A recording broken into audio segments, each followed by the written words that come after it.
Hello and welcome to another update video about ADA. Yeah, ADA has still not moved in any decisive way. ADA still hasn't committed.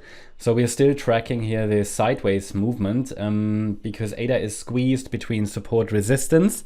And I think it is important to understand, okay, what is the relevant resistance area?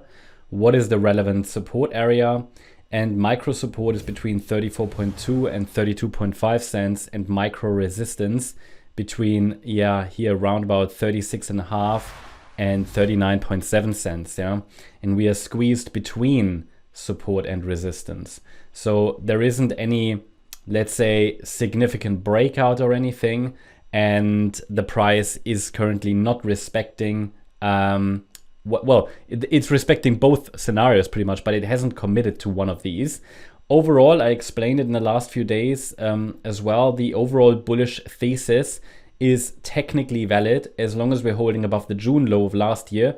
That's around 22 cents. So until we really break below that invalidation point down here, the overall bullish thesis is valid.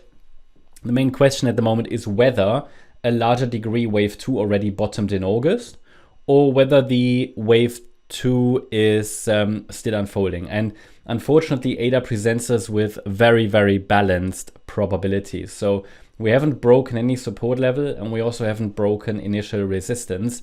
So what happens if the yellow count is being followed, which is more bullish? By the way, the yellow one has an invalidation point. There are two basically. The first one is at 30.3 cents. So if we take out that level, okay, technically this could still be this wave 2, but it would go down very low then. The second invalidation point is 27.7 cents. In this case, we could still be in a larger wave 2. So the first question is, did ADA actually form a substantial low on the 5th of August? The first indication we can get that this is the case is a break above initial resistance at 39.7 cents. And a bit of upside momentum here first, please, because not much is going on there. And then the third wave, the internal third wave in yellow, needs to reach 51.2 cents. Then we need to see another 4-5 pattern, and wave 5 needs to get to 56 cents plus.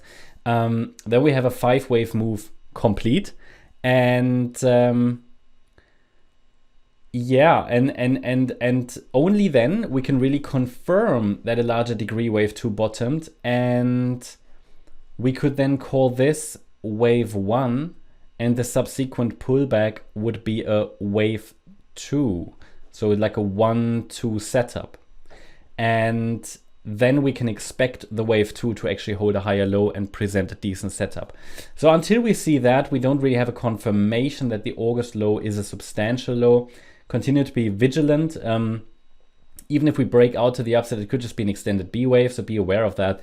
That's just the problem when the first rally from a substantial low is a 3-wave move, which this one is. So yeah, but overall, the situation hasn't really changed.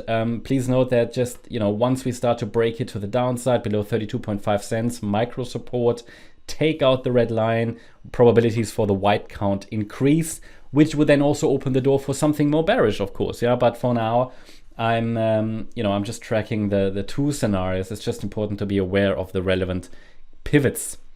And overall, I showed it to you last few days.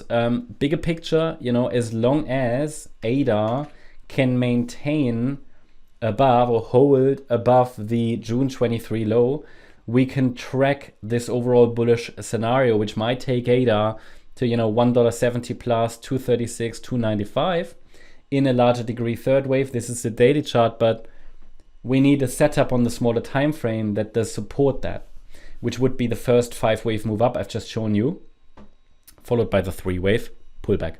That's the update about ADA. Hope you liked the update. If you did, please hit the like button, leave a comment and subscribe. And if you really like the content, then please check out the channel membership. Also, make sure that you follow us on Instagram and Twitter for additional content. Thanks a lot for watching. Bye-bye.